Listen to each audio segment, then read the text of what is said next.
This podcast is recorded on the traditional and unceded territories of the Musqueam, Squamish, Tsleil-Waututh, and Coquitlam peoples.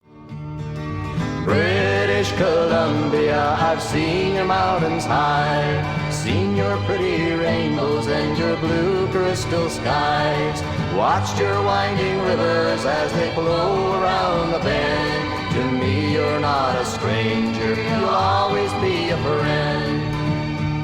I've walked your snow-capped mountains. Coming to you from the West Coast, this is Politicos. Today is July 23rd, 2025. I'm Stuart Lunnebaum. And I'm Ian Bushfield, here for the last time for the next month. Did we say I'm doing next week? I can't remember. I think we said this was going to be the last regular one, which made sense because I get off my plane Wednesday night, and I think you get on yours Friday morning. Now, that's a pretty short window. Yeah, I'm going around the Pacific for 3 weeks, because traveling with small children, it's going to be an experience. You don't want to call in from Tokyo on to do the podcast? I have no clue what the time difference is. It's just going to be rough. A blur. Yeah. It's going to be a blur. But fun. We have... Yeah. Fun, like the fun things we have to talk about today. Quiet summer weeks. There's still some stuff happening. Unfortunately, a mine collapse that we'll get into, a shutdown of a railway that maybe poses some opportunities, abuses of democratic processes, ? And interprovincial deals and bickering, as always. Patreon.com/Politicoast. The show will keep going. You're going to have some great fill-in guest content, I'm sure. Yes. It's all on your shoulders. Yeah, we don't have the lineup set quite yet, but yeah, there's a couple I'm hopeful for, so should be a good month of filling in, and we'll play it by ear on kind of the last week or so of August when it can get real slow. Yeah. Practically Christmas-like at that point. But there will definitely still be podcasts coming while you're away enjoying the far side of the Pacific. And if you have guest requests, get into our Patreon Slack channel and tag Scott in them, and maybe he'll try. You have some ideas, so that's why I'm not making any promises on your behalf. Let's start here in British Columbia. The bad news this afternoon is that a mine has collapsed and 3 miners are trapped underground.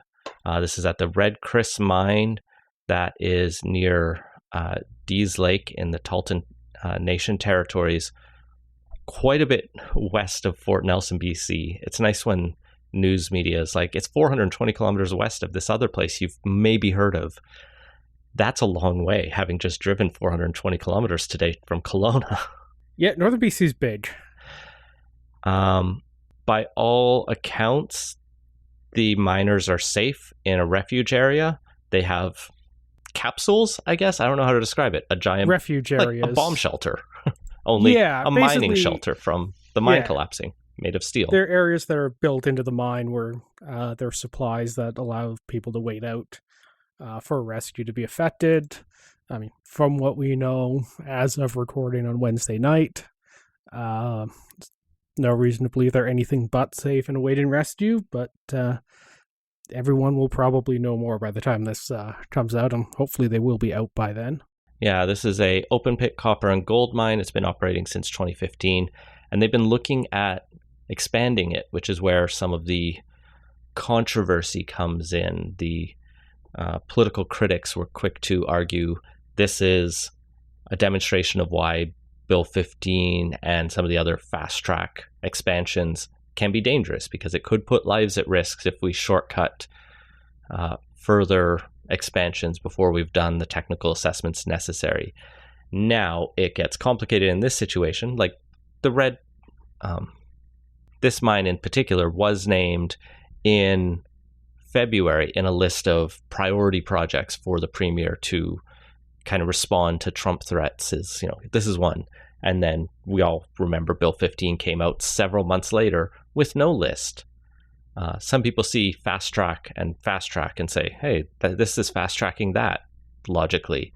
But the Red Chris mine executives have specifically told the Talton Nation, we want to continue our process of keeping you on side, and we have no desire to like shortcut our consultations with you. Yeah, so to kind of set the stage or explain the background a little bit more here, just what we're talking about. The news broke noonish, maybe 11 o'clock this morning.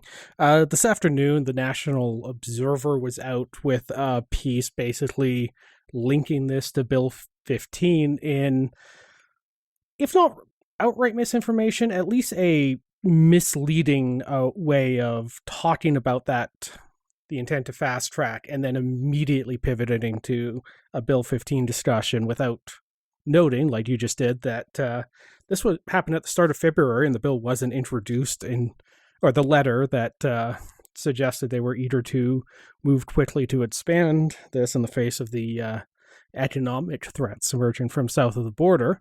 That letter came out in February.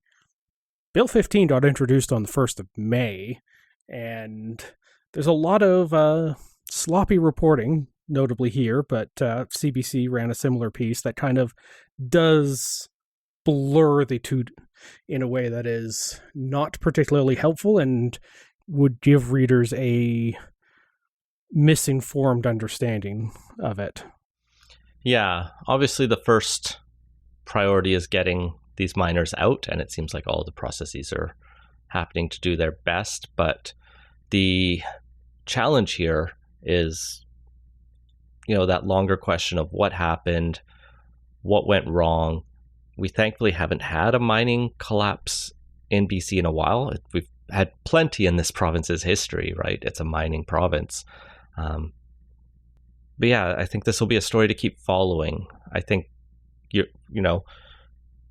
it's not right to link it to Bill 15, but I think the Bill 15 fears get amplified when you see disasters happen, whether they are justifiably linked or not. Like, the reality is these miners were caught in a mine that was approved under previous systems as well. And Bill 15, well, having received royal assent, it's not been implemented at all. It's the slow fast track process. Yeah, which is its own thing we talked about a couple weeks ago, and not great on that front. But also, a significant amount of that would be shortening environmental assessments and stuff, and that's not likely a factor here at all. Much more, there was a geotechnical issue of some kind. We don't know if it was an error or what, but likely Bill 15 would have not have changed this anyway and wasn't in effect, so can't really say that. That said, there will definitely be opponents who latch onto this, as we're already seeing. So it would probably help the BC government if they could get a quick win on this and maybe, push through the Olympic Village school using this. Because like that one, other than like your usual Vancouver NIMBYs, everyone's going to be happy with. Man, there are some like anti-school cranks coming out of the woodwork already on that one, but... Well, no, they're not anti-school. They're just anti this school in this way. It's too big. It's 6 inches too big, Scott. The shadows. Speaking of NIMBYs, I think that is the only safe way to pivot from a story about a mine collapse to housing. The new housing minister has issued directives to Oak Bay and West Vancouver to get things moving. This follows the long drawn-out process of probation, double secret probation, and warning after warning to finally just straight up telling them, you must do this. And I guess if they don't do it, the province makes it law for them. I forget the long process, but that's roughly where we're at. So the hammer's coming down from Christine Boyle. Yeah, so this is good to see. I was a little unsure kind of just how the new housing minister would handle things like this. Talked about that on last week's podcast shortly after the cabinet shuffle. But yeah, this is reassuring to see. Don't love the deadlines put in this one. We're of December 31st.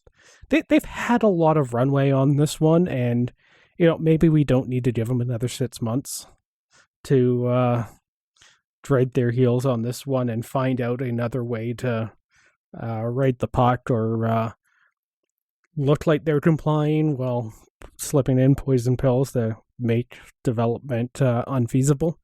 Let's talk about the specifics. Oak Bay has to amend its procedures bylaws to delegate minor development variance permits to municipal staff by December 31st, and they must amend its parking facilities bylaw for sites containing multiple units, so multi-unit housing, to have just a minimum of one parking stall per unit. It's currently 2 stalls per residential unit, even if they're bachelor suites. If they're more than 4 bedrooms, that can be a higher parking minimum, which I don't think there are many houses. Well, there's not many getting built in Oak Bay in general, which is a big part of the problem here. And one thing municipalities love to do when something like a requirement comes down that they allow more housing is fiddle with some of the other regulations so stuff doesn't pencil out. Parking is very expensive to build. It's also very space inefficient. You were mentioning a bachelor suite. The parking for that is probably bigger than some of the apartments, especially once you consider the access ways that have to be included in that, which can just completely throw off both the cost on a project to the point where it's uneconomical, and also the geometry of it to make it challenging to do. So, good on them for taking name of this. Also, it's Oak Bay. Oak Bay, very walkable, bikeable area of the capital region. There's it's right beside the city of Victoria. It's pretty centralized. The BC Transit network runs plenty of buses through there. Oak Bay Village is plenty walkable. Like, you could have just gone with 0 on this, and it wouldn't have been a problem. I mean, the city could pass as 0. They clearly won't. Oak Bay has 2 other requirements. They have to provide updates on work towards a year-end deadline for updating its official community plan with a focus on housing, and working towards amending its building and plumbing bylaw in relation to blasting activities in consultation with the development community. And I How don't... much blasting is going on in Oak Bay? I don't know the specifics, but it's hilarious that... Like, there are definitely some spots in there that are pretty rocky with, rock and bedrock getting exposed and released that probably make development hard, but I don't know, like, that's one I can actually see being pretty reasonable of limiting blasting within some very prescribed limits for doing it in an urban area. Yeah, this might be one of the regulations I'm like actually pretty good with. No, let's nuke Oak Bay. That's what the province is going for here. We need to allow them to nuke Oak Bay. It's not working very well. West Van has its own set of requirements. Theirs are like very different. Oak Bay is a very like broad policy changes. West Van needs to amend its OCP, its official community plan, to increase density in the Park Royal Taylor Way area by the end of the year, with specific requirements around minimum densities, and update its OCP for increased density in single family and duplex prescribed adjacent zones to Ambleside and Dunderave, and adopt the proposed Ambleside Center local area plan all by the year end. So it's just like, fix these plans, allow more houses basically, but within the specific areas where transit goes, I guess. And then they also must identify in future annual progress reporting the type of development applications and number of housing units considered and rejected under the preliminary development proposal and public consultation policy. So give more numbers to the province. Like, overall, it's nice that they have very specific, tangible things for both of these municipalities. It's hard to weasel out of those. Like you said, it's still year end, 6 months away. I get that these communities are probably only meeting once a month, but that's 6 meetings to deal with this. Yeah. Well, so wasn't the housing supply past what, fall of 2022? I think so. Yeah, so that's a long stretch of time on that. the province could have absolutely have moved quicker on this. And these are only like the worst case, most offender communities. There are definitely other municipalities that aren't moving very fast either. Yeah, see it here. Assented November 24th, 2022. Yeah.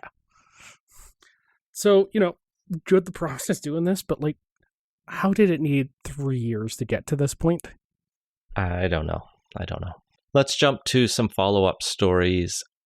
We talked about the decision by the province to fund that treatment for Charlie Pollock, the rare disease, the only child with this disease in the province, and the sincere apology from the health minister. Well, sort of between that decision being announced Thursday and our recording, and we just missed it, it came out that several members of the provincial, what's the name of the committee? The Expensive Drugs for Rare Diseases Committee resigned. 4 members, in fact. It's unclear officially why they resigned, but it was very clearly timed and intended. I think we can understand. Yeah, I don't think we need like a formal letter of resignation to understand this one. They weren't happy that the government did an end run around their decision. Yep. It's the challenge when you argue that you are a government that cares about evidence and then you ignore it. The experts are going to walk away and find better uses of their time. Yeah, indeed. And it's also case where, like, once you start messing with this stuff, you can get in the situation where, the procedures that are in place to, strike the right balance can get a little thrown out of whack if it happens too often. It's an interesting situation, right? Because this is not a small committee. Apparently there are 50 members of it. They're anonymous because they are committed. They get confidentiality guaranteed by the government when they join. And so we don't know the names of who quit. We just know from the minister that they've quit, and they won't speculate why, but they will say that it came right after the decision. It's kind of a weird story from that point of view. We don't know. It is, yeah. The secrecy part's definitely interesting, because I'm trying to think of another case where like an important public body is like shielded to that degree. Like I'm actually having trouble thinking of a reason why the membership would need to be not disclosed to the public. I think it's so they don't get lobbied. They're making really tough decisions with people's health.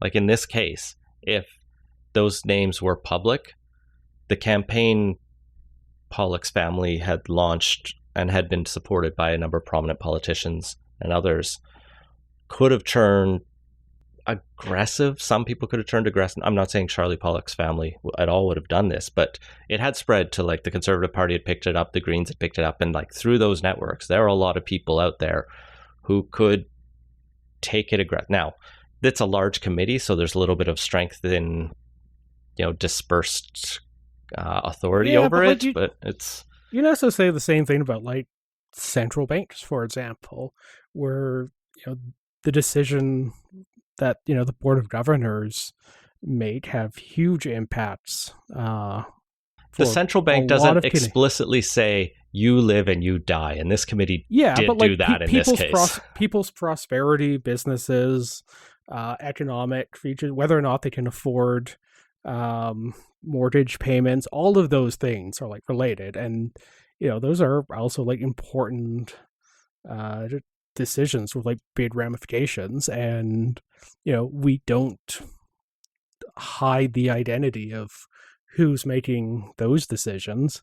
There's just something that strikes me as like inconsistent with living in a democratic society about this. I do broadly agree, right? And I'd be interested to see media FOI more about this committee, and if the government refused for that to get fought through, and maybe it results in more resignations, which would probably be bad because this committee is clearly important and necessary. But yeah. Well, will it result in more resignations, or will it just result in a Office of the Information Commissioner? Office right of title? Information and Privacy Commissioner, OIPC. Yeah, whether or not them just writing a tut-tutting report that the government will ignore and not actually release the information. The OIPC can take the government to court and get a court order to release it, but that would take quite a while. Yeah, so, the journalists of 2032 might get to write that story then. Speaking of data-driven stories, nice segue into this one. We have an FOI from CBC on how many people go to emergency rooms and give up and just go home. The official term is left without being seen. It's the number of people who, drop into the ER for whatever reason and leave for whatever other reason, probably because they're frustrated and not getting care. And the not good news is that number has grown substantially in the last few years. From 2018 to 2019, it was about 76,000 province-wide, and by 2024, it was 142,000. Pretty much doubled in 6 years across the province. It's not like 76,000 was a particularly acceptable number to start with. Yeah, one of the reports in here says their target is only 2% of people go leave. And in Island Health, it was currently at 7.3%, where performance is significantly outside the acceptable range, to quote the report. And Island Health's not even the worst for this. Fraser Health stands out, although these aren't levelized by population. But yeah. It's also interesting looking at the chart CBC includes, looking over the last few years. 2020 obviously is a drop because people just stayed home.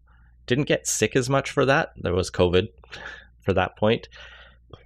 And then after but also, that, I think avoided hospitals if they yeah, did. and we're told to, essentially. After that, Fraser Health, Vancouver Island Health both start shooting up.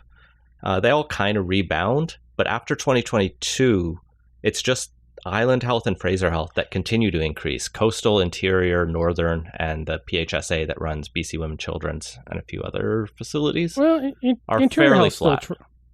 Interior Health's still trending up. Well, the last 2 years, but it's 18,000 now. It's 16. They're definitely on an upward trend. It's not as pronounced as Vancouver Health, but yeah, Coastal's the only one that peaked like in 2022 and dropped on that. But yeah, you also got to wonder like, how much of the Interior and Northern is people leaving without being seen, but aren't getting counted in there because when they got to the ER, it was just closed and there was nobody to put them in the system as showing up. Because those are the two ones that have been hit with the most of the ER closures. Fraser has seen some, and if it was ER closures, Coastal would see more expand. You would expect Coastal Health to trend upwards. The broad story here is this is bad, regardless of the regional variation, which is interesting. But the overall provincial story, especially in Fraser Health and Vancouver Island, it's not good. No, it's just another data point in the story that has really been the healthcare story the last couple of years, which is the BC healthcare system is kind of in a slow motion collapse. All Canadian healthcare system, or at least many provinces, but yes. Yeah, it's not good. This gets talked about in a surprisingly calm and dispassionate way, but if this was a different country that was experiencing it, I don't think the Canadian media would be quite as chill about this, and it would be a lot more. This country's in a really bad spot, and its system is deteriorating and collapsing. Whereas here, we're just kind of getting like the occasional, stuff's closed, or people are just leaving because they're frustrated with this, but it's bad, and I don't get why there hasn't been more political cost for this. Because the opposition has been feckless and ineffective for so long. It's stronger now. And they aren't trusted as much on healthcare still. Well, I mean, just ask Tim Houston on how to run that campaign from the right, because he got elected on healthcare as a conservative. We'll come back to healthcare right at the end, because the premiers do have an idea, and it's the same one they usually have. Let's jump to our final story in the province. CN Rail has announced they are going to discontinue using their rail network north of Squamish that goes all the way to Exeter, which is just past 100 Mile House.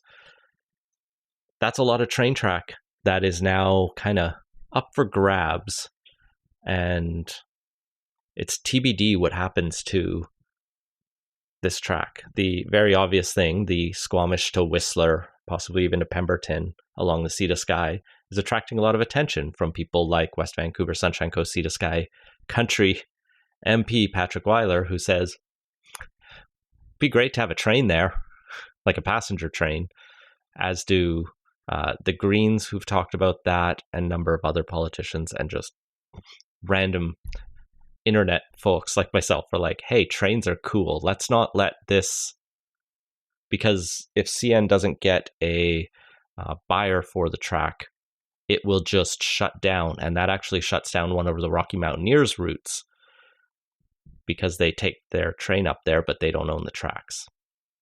And they probably can't cover the cost of running and maintaining the tracks by themselves. No. Just on that. Yeah, I mean, the real problem here is, other than Whistler, there just is not a lot between Squamish and 100 Mile House to really anchor a train system on there. To actually make this useful, you need the Vancouver to Squamish segment, which is not being let go by CN, so kind of just, it makes it an interesting thing to talk about, but it's also one of these, things transit people often do, of like drawing lines on maps about, oh, what if we put this thing here? But there isn't actually a lot of utility for it in just that segment. I saw some people saying, oh, it should be high-speed rail, and it's like, mate, that train, that's a slow-speed rail track. They are different. High-speed, I love high-speed rail. They're different, though. You have to rebuild the track straight to go fast. Yeah. Not just straight, also how you physically build the rails needs to be different. Mm-hmm. That the clickety-clack that is the classic rail doesn't work. Those joints cause too many problems for a high-speed rail. It's just different methodology all around. You need a lot straighter track, larger turn radiuses, which is a challenge in the mountains. It's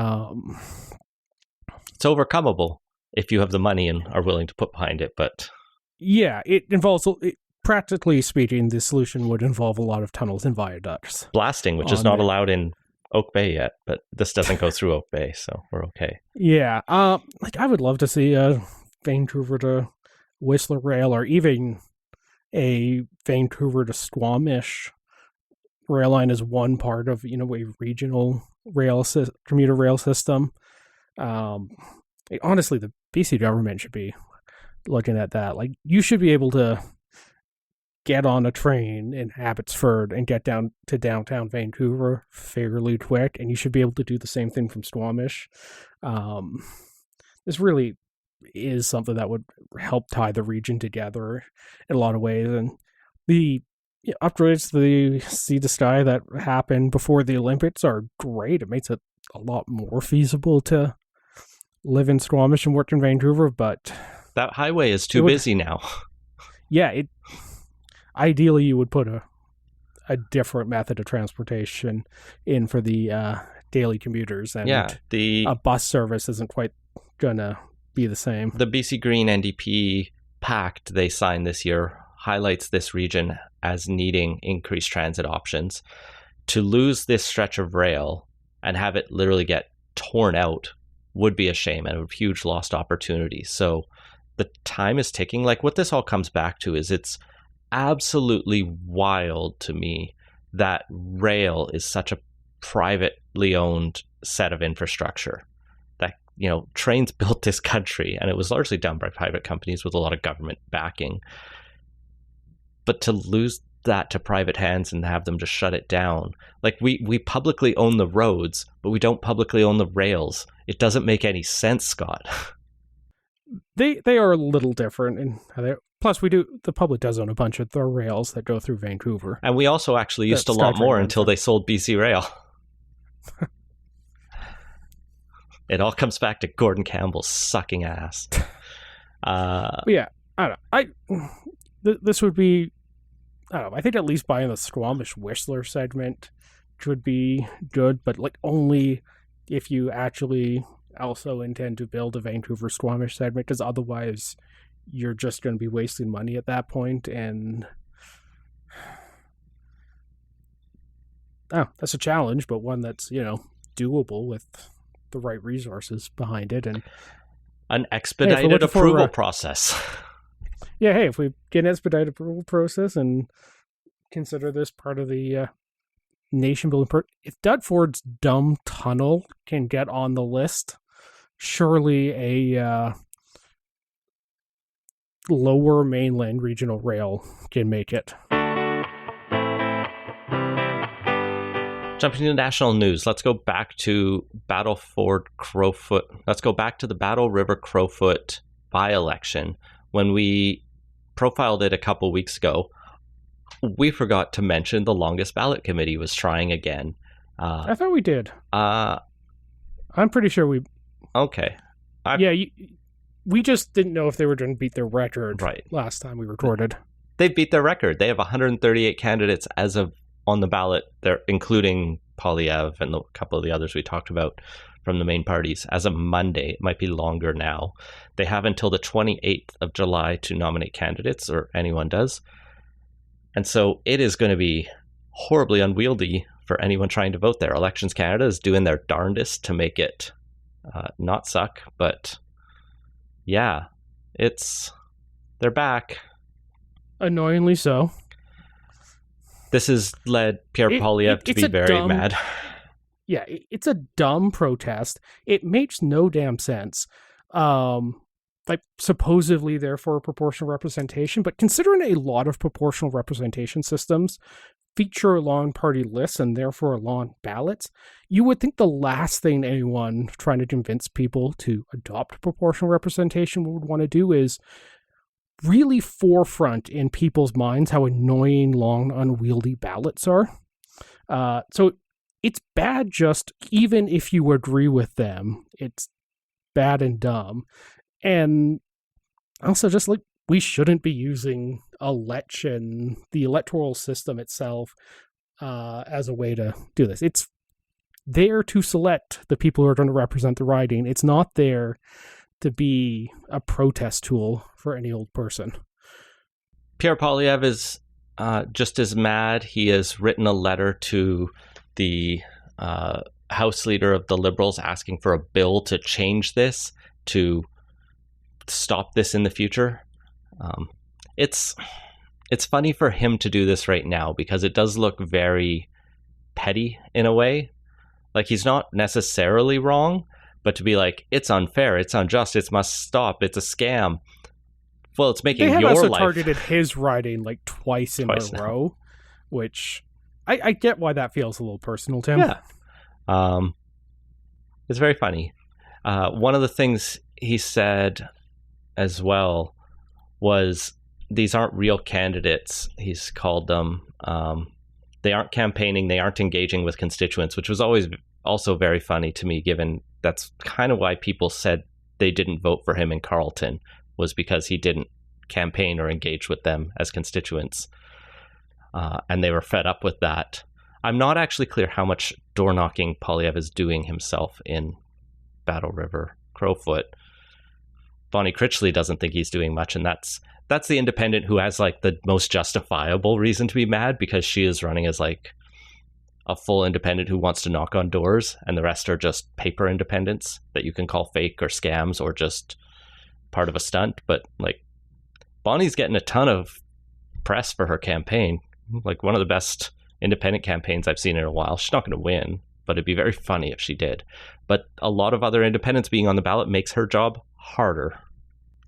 So Poilievre has asked for a specific law even. He said what he wants is a law that would require candidates to obtain signatures from 0.5% of the riding's population. I calculated it out for Battle River Crowfoot. That population is about 102,000 people. It's probably gone up a little bit since 2021. So about 510 signatures, which is not unreasonable, I think. Yeah, it's a little higher. Because right now it's what, 100? It's 100. Yeah. Yeah. But, it's 500. That's definitely doable. And it's also something that, like, any campaign that is realistically has a shot at winning should be able to pull off. I know sometimes people don't love the idea of raising these limits, but on anything, whether it's deposits or signatures or anything, because it's undemocratic. But realistically, as long as it's in this range, any campaign that could win or has a shot at winning, even an outside shot at winning, is going to be able to pull that off. Like, it's not that hard an organizational lift to do. And you raise the threshold where it's still in the very feasible range for most serious, or for like any even halfway serious electoral operation. You're still going to be presenting the voters in the riding with a wide range of choices, and people who are serious about representing the riding will be able to be on the ballot. It is impressive to me the longest ballot committee found 100 people willing to sign this in Battle River Crowfoot in rural Alberta. I don't believe you have to live in a riding to run there. No, but you have to live in the riding to nominate someone, I'm pretty sure.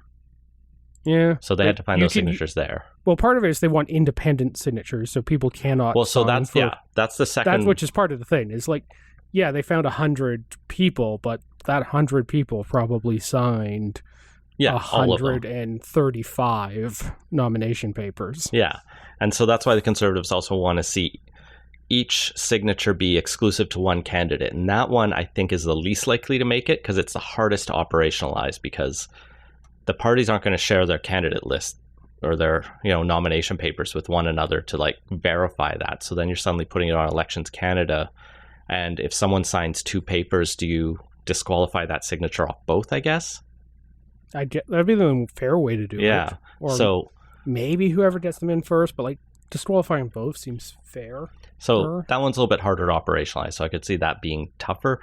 The final one is riding agents would be barred from representing more than one person at a time, which I've seen discussed before. I think we've talked about a few times on this podcast with this candidate nomination stuff, and it's pretty reasonable. It would be harder for parties that run paper candidates across, like, to fill out their, which all of them do. No, right? it wouldn't be because it's only in for the riding. Right. Yeah, so like it actually makes a lot of sense to be able to share an official agent with, a couple neighboring ridings, particularly if this is someone who's willing to like put a fair bit of time into and whatnot, or it's, hard to find someone to do the volunteer work. So that resource gets spread across. Like that makes a lot of sense. I mean, parties basically exist to pool resources in order to contest elections. So yeah, like it's entirely reasonable and fair within, the broader parameters and intentions of the system on that. Doing it for multiple candidates in the same riding is the exact opposite, where it really cuts against the democratic intent. Because in theory, each of these candidates are presenting a separate choice for who to represent the riding, and yet if they are coordinating through a single individual across 135 different campaigns, that's not really offering a second choice. That's, candidates, different candidates who are in theory supposed to be competing with each other, colluding with each other in order to run the election. Like, that's actually itself kind of anti-democratic. That's probably the easiest one to bring in. I do think there is ground for candidates to work together in a broad, like, we shouldn't always fight over like finding agreement and common ground. That kind of wishy-washy bullshit isn't bad. But like backroom strategists planning out a mutual campaign does kind of undermine the system. So that's the easiest one, I think, to implement. And sure, but I think the real question will be, do the Liberals care? And will they do anything about it this fall?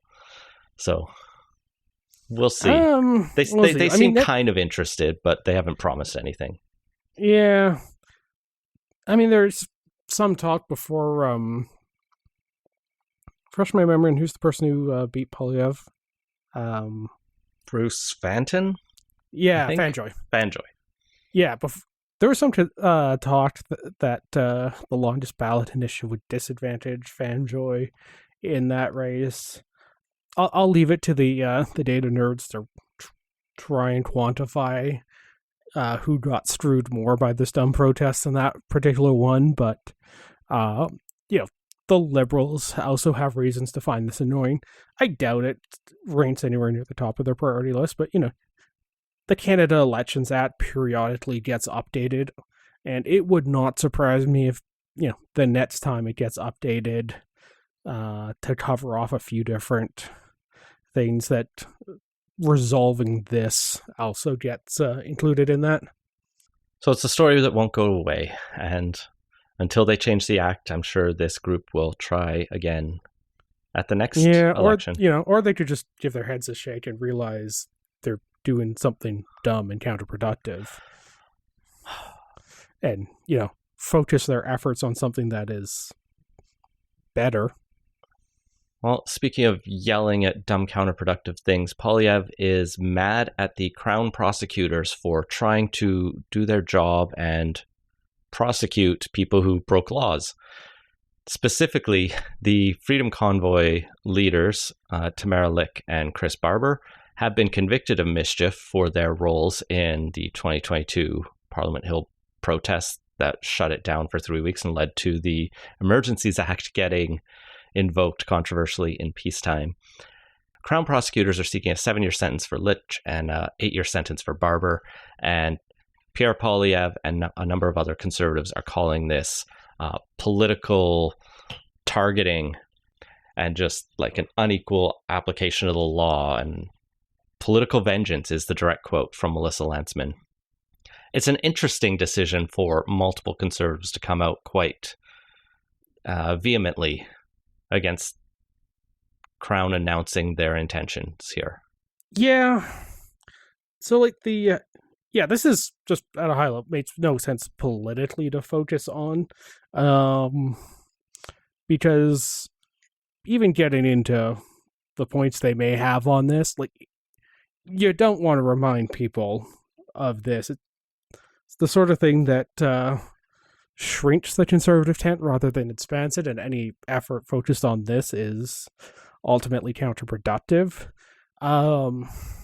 Unless those are the people who are going to show up at the leadership review to try to sink your leadership, as they did with Jason Kenney. But even then, you're just getting a pure victory out of that at that point. But yeah, like where there's maybe a bit of a point is that the Canadian justice system doesn't tend to hand down all that strict sentence. It's pretty common for a lot of offenders to get what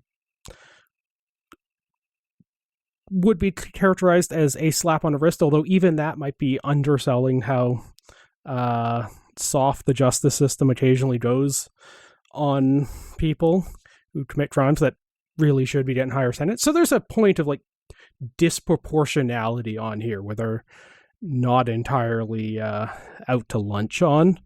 I mean, they're targeting prosecutors. They're trying to draw a comparison between what prosecutors are asking for to what they say judges have given, which are different. Prosecutors usually ask for more, and it's rare that a judge sentences higher than a prosecution asks for.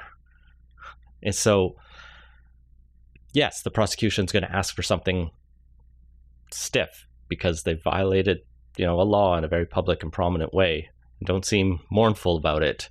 In fact, seem rather messianic about it. And so I think the prosecutors are doing their job. I'll be curious to see what sentence actually comes down from the judge, and then we can compare and contrast to the anecdotes the Conservatives like to trot out. Because I don't think we have good data on what prosecution asked for. It might be out there, but I definitely haven't seen it. Yeah, I'm not sure if there's anyone who's like compiled it systematically on it. But anyway, it's very funny to see the Conservatives try to tie themselves back to the protests 3 years ago that sharply divided the country. It's missing the moment a little bit. Yeah, it's definitely missing the moment. That said, it's also a little interesting to see a lot of people on the more progressive side stake out positions of coming down pretty hard on disruptive protest, because that might not be a precedent that is ultimately going to serve that part of the political spectrum super well. But yeah, that's all in the future, and to see how this is going to play out. Like I said, we don't have the actual sentence yet, so we'll have to keep an eye on that. Speaking of punishments, the federal housing minister, Gregor Robertson, we talked about his unwillingness to really take a firm stand against Toronto's refusal to do what it agreed to do in upzoning the whole city. He's come out with a slightly stronger thing. Very similar to BC's housing minister, we have another 6-month deadline to come into compliance. In this case, Toronto has 6 months to meet the terms of the agreement it had already signed and basically try and pass their multiplex zoning once more for the whole city, and not just those ward councillors that were sympathetic to it. Yeah, this is, just a complete lack of leadership on both Mayor Chow's part and particularly Gregor Robertson on this in terms of carrying this forward, because they broke the housing agreement. Like, it was signed. That was what they committed to do. I believe the council had in fact passed or basically ratified that and agreed to it when it was first written on that. And then they took actions that were contrary to it. That shouldn't give a 6-month window. That should be a firm line in the sand that if you break the deal, then you've broken the deal and you're not getting the money. Like, this wait 6 months thing, if you do it then, it's kind of bullshit. It's very Canadian. Actually, it would be slightly more Canadian if we had to involve contractors to give a consultation report on it before we moved forward, but here we are. You're assuming there wasn't a bunch of consultations on this already? Speaking of distinctly Canadian, we had the Council of the Federation meeting this past week with the premiers all getting together to discuss Canada and what it should be. A lot of different stories coming out. I've seen David Eby showing off deals with Doug Ford and Wab Kinew. I saw a story about Wab Kinew saying he won't sign a deal that involves Alberta, Saskatchewan, and Ontario agreeing to build more pipelines to one another, which is quite notable because geographically they kind of need Manitoba.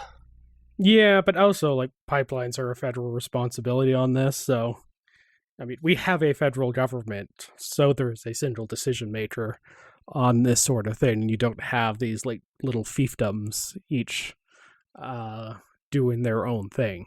One thing that's I guess I failed my constitutional jurisdictional study, because one thing that's not as federal as I had assumed is immigration. Section 95 of the Constitution Act actually splits immigration and agriculture between the federal government and provinces. The federal government gets primacy, and so if they pass a law, the provinces can't overrule that, but the provinces do have the ability to set their own immigration limits, as Quebec famously does. And Doug Ford now might do that as well, as the provinces are all starting to say, hey, we need economic migrants to do the things we're talking about, because that's how this country works, as we kind of talked about with the broader kind of turn on immigration rhetoric we've seen, particularly with the Conservatives' call to net reduce immigration, or net reduce the population of this country. It's very interesting to see the split between the provincial Conservatives and the federal Conservatives on this, but also the idea of Doug Ford passing an immigration law is fascinating. Yeah, he was basically out there saying, well, if you guys aren't going to get around to issuing work permits in a timely manner, screw it, we'll just do it ourselves, which seems wild. Historically, the provinces have done some immigration stuff. It's generally been very racist, especially in BC's history. Many of the times the federal government had to disallow legislation is when BC got too racist with its immigration approaches. And so the federal approach to immigration has broadly been pretty good for the last 50, 70 odd years. Yeah, it's only in the last 5 it started to break down. It's in the last 2, but yeah. I don't know where this goes and what exactly happens with that, but that one's really interesting. And yeah, the Conservative tent infighting is also an interesting side story there. Lots of other things came up. All the premiers agree the federal government should keep its promise on bail reform, which isn't surprising. They've all been telling that story, and they want money for healthcare to bring it full circle. Of course they do. They all want money in a different way. The money without strings, as opposed to the federal government that wants to do money with strings. The Atlantic provinces argue they have older populations, so they need more per capita to provide healthcare than a younger province like Alberta, for example. So there's debates about how to dish out the money, not just in terms of strings, but even just to each province and how to divvy it up. And meanwhile, the federal government is just not talking about raising transfer payments. It's quite closer to the opposite. So, yeah, well, they have some pretty big costs of their own they need to handle in the next few years. So, yeah, I imagine there's very little desire from Ottawa to be doing anything that isn't the agreed upon escalators that are already in place for transfer payments. Any final closing thoughts on the premier's meeting? Well, I mean, go ahead. Healthcare is ultimately a provincial responsibility, and there's 2 points of the GST that got left on the tables for provinces to pick up little over 20 years ago. They're worried about their healthcare funding, and they probably should be, as we talked about off the top here. They might want to take it on themselves to figure out solutions to that, rather than go begging the feds to do it and have the feds take the political hits on that. Give me one tax and spend government in this country that will actually tax what we need to tax and spend what we need to spend. And that has been Politicos. Find links to everything we talked about at politicos.ca. Support the show and get access to our exclusive Slack channel at patreon.com/politicos. Our intro music is Beautiful British Columbia by Serge Plotnikov. Politicos is a production of Leg and Boot Media. Audio editing provided by Jesse Woodward at listener-supported CHLY 101.7 FM in Nanaimo. Learn more at chly.ca.